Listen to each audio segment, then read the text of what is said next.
திருப்பதி ஏழுமலையான் கோவிலில் அதிகாலை நேரத்தில் சுப்பிரபாத சேவையில் நடிகர் அஜித்குமார் சுவாமி தரிசனம் மேற்கொண்டார். அவருக்கு கோவில் வளாகத்தில் உள்ள ரங்கநாயக்க மண்டபத்தில் தேவஸ்தானம் சார்பில் பிரசாதங்கள் வழங்கப்பட்டன.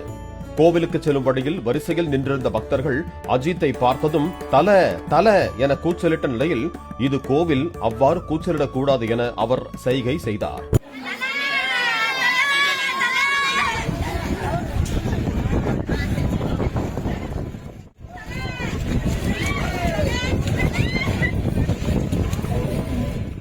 ரசிகர் ஒருவர் அன்பளிப்பாக கொடுக்க வந்த புகைப்படத்தை ஏற்க மறுத்த அஜித் மற்றவர்களுடன் செல்ஃபி எடுத்துக் கொண்டார்.